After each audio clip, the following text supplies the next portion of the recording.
नमस्कार, मेरा नाम डॉक्टर प्रदीप शर्मा है और मैं बेंजप्स हॉस्पिटल में ऑर्थोपेडिक सर्जन हूँ। मेरी जो विशेषताएं हैं सर्जरी में वो जॉइंट रिप्लेसमेंट सर्जरी है।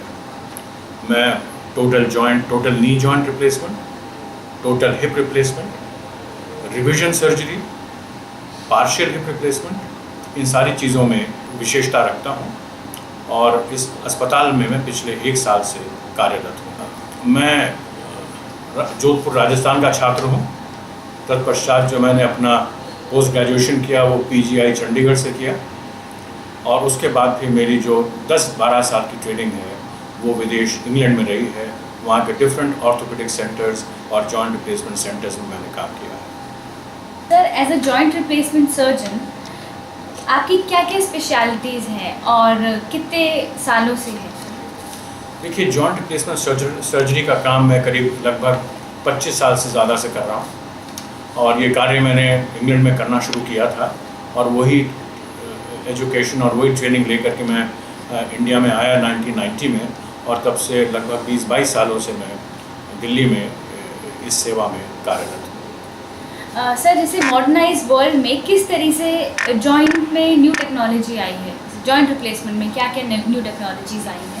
देखिए, जो इनिशियल प्रोसेसेस हुआ करते थे उनके अंदर डिज़ाइन का फ़र्क था।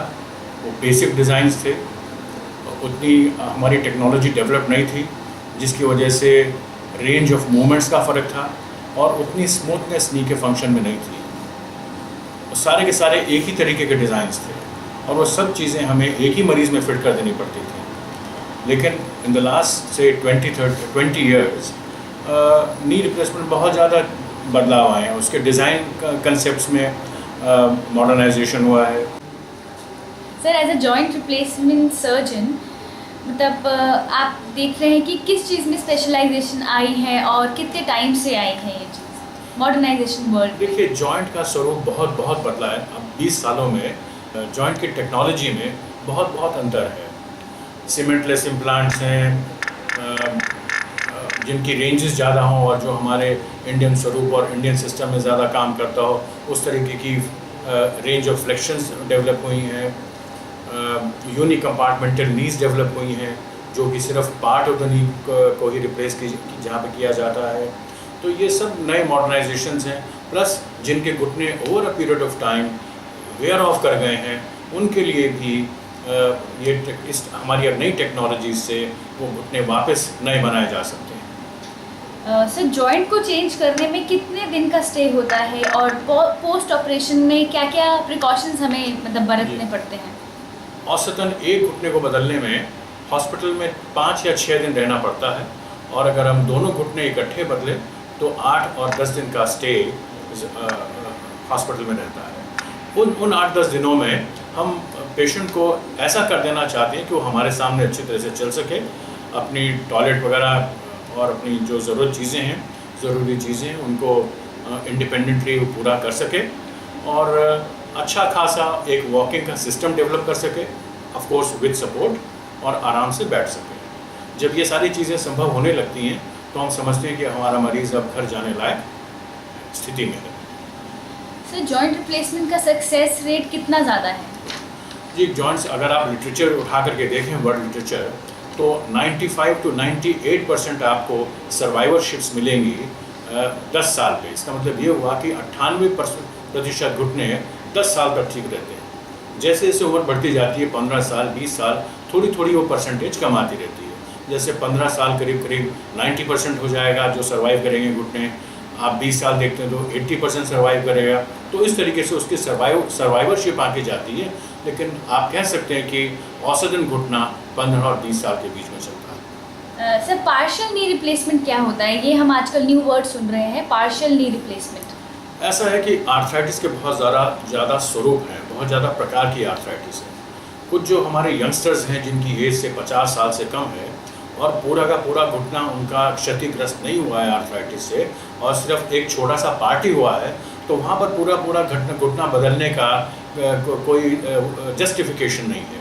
इसलिए ऐसे पेशेंट्स में जो कि यंग हैं लेकिन अपनी आर्थराइटिस से ग्रसित हैं लेकिन एक छोटा सा पार्ट ही घुटने का खराब हुआ है, उन लोगों में हम सिर्फ वही पार्ट बदलते हैं नी का जिसे आप पार्शियल नी रिप्लेसमेंट के स्वरूप में समझते हैं।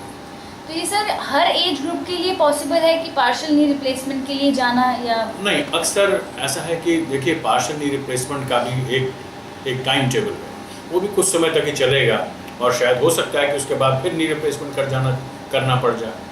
तो पार्शियल नी रिप्लेसमेंट अगर आप किसी का 50 साल की अवस्था में करते हैं तो हम ये मान के चलते हैं कि भाई 12-15 साल अभी ये इस पार्शियल नी रिप्लेसमेंट से निकाल लेंगे, और अगर ये 12-15 साल के बाद फेल होने लगता है या लूज़ होने लगता है, हमारे पास तब भी संभावना रहती है कि हम इस पूरे घुटने को वापस एक बार नया बना सकें और पूरा घुटना बदलने की संभावना हमारे पास तब भी रहती है। तो इसलिए हम कोशिश करते हैं कि जो यूनिक कंपार्टमेंटल नी हम करें वो हमारे मरीज़ों में जो चयन करें वो नॉर्मली यंग पेशेंट्स हों बिटवीन द एज ऑफ से 35 to 55 ईयर्स।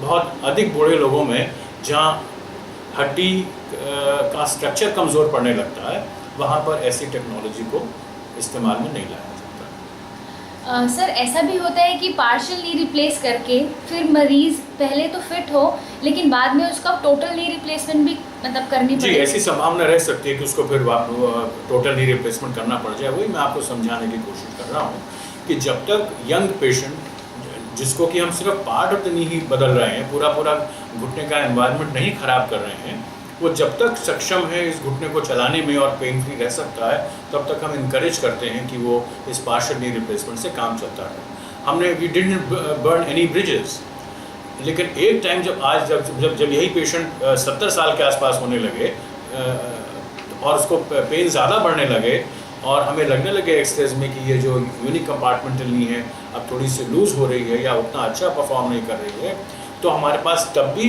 एक ऑप्शन है कि हम उस यूनिक कंपार्टमेंटल को टोटल नी रिप्लेसमेंट में कन्वर्ट कर सकें। सर पार्शियल नी रिप्लेसमेंट के लिए कितने दिन का स्टे रहता है हॉस्पिटल में? पार्शियल नी रिप्लेसमेंट तो बहुत आसान सा बड़ा छोटा प्रोसीजर है, वो उतना एक्सटेंसिव नहीं जितना कि टोटल नी रिप्लेसमेंट होता है। अक्सर 3 या 4 दिन में पार्शियल नी रिप्लेसमेंट करके पेशेंट घर जा सकता है। सर एक ये बहुत बड़ा प्रश्न है जो मैं पूछ रही हूँ कि किस उम्र तक घुटना बदला जा सकता है? घुटना बदलने की कोई उम्र नहीं है। पेशेंट अगर हमारा स्वस्थ है, कोई सिस्टमिक डिजीजेस नहीं है, कोई हार्ट रिलेटेड कोई प्रॉब्लम नहीं है, पेशेंट कॉम्प्लेक्स मेंटिस है, समझता है क्या हो रहा है, लेकिन पेन से ग्रसित है, पेन से चल नहीं पा रहा और हड्डियों का स्ट्रक्चर ठीक है, तो आई थिंक इसके घुटना बदलने की कोई सीमा नहीं है। मैंने अपने अनुभव के हिसाब से मैंने 90 वर्ष तक के पेशेंट का घुटना बदला है।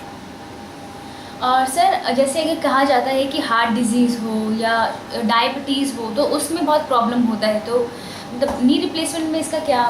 नहीं, ये सारे मिथ्स हैं। बेसिकली क्या करते हैं कि अगर डायबिटीज़ किसी को है या हार्ट रिलेटेड प्रॉब्लम्स हैं तो उनको ऑप्टिमाइज़ किया जाता है, उनको उचित ट्रीटमेंट दे करके कार्डियोलॉजिस्ट या फिजिशियन से उस चीज़ का ऑप्टिमाइजेशन होता है। और जब हमको कार्डियोलॉजिस्ट और एनेस्थेटिस्ट बेसिकली ग्रीन सिग्नल देने लगता है कि अब पेशेंट बिल्कुल स्वस्थ है और इसका ऑपरेशन किया जा सकता है, तो हम ऑपरेशन करने की चेष्टा करते हैं। हाँ, कुछ ऐसे पेशेंट ज़रूर हो सकते हैं जहाँ पे कि हार्ट डिजीज़ या डायबिटीज़ बहुत ही ज़्यादा भयंकर तरीके से हो, शायद वहाँ कुछ लोगों को शायद हम रिफ्यूज़ करते हों, लेकिन अमूमन किसी भी बीमारी में उसको रीजनेबली ऑप्टिमाइज़ करके सर्जरी की जा सकती है, प्रोवाइडेड कि पेशेंट पेन में हो, वो तकलीफ़ में हो और घुटनों की वजह से न चल पाता हो। सर जैसे हमने सुना है कि मतलब जैसे लोग बोलते थे कि जॉइंट रिप्लेसमेंट एक बहुत बड़ी सर्जरी है, लेकिन आज आपके शब्दों से मुझे ऐसा लग रहा है कि it's not a very big surgery, मतलब हर कोई बंदा इसके बारे में सोच सकता है। हाँ बिल्कुल, क्योंकि एक ज़माना था कि एक घुटने को करने में हमको 2-2 घंटे लगते थे, टेक्नोलॉजी नहीं थी, सर्जन का एक्सपीरियंस कम था, लेकिन जैसे जैसे टाइम बढ़ता गया हम लोग अब इस विद्या में इतने ज़्यादा ट्रेन हो गए हैं कि हमको मुश्किल से 40 मिनट लगते हैं एक घुटना बदलने में। तो 2 घुटने तभी हम इकट्ठे बदल पाते हैं करीब 1.5 घंटे के अंदर, 1.5 या 2 घंटे में। तो ये सक्सेस सर्जन की ट्रेनिंग और नई टेक्नोलॉजी के साथ ही आती है। Thank you so much sir for your precious time. धन्यवाद।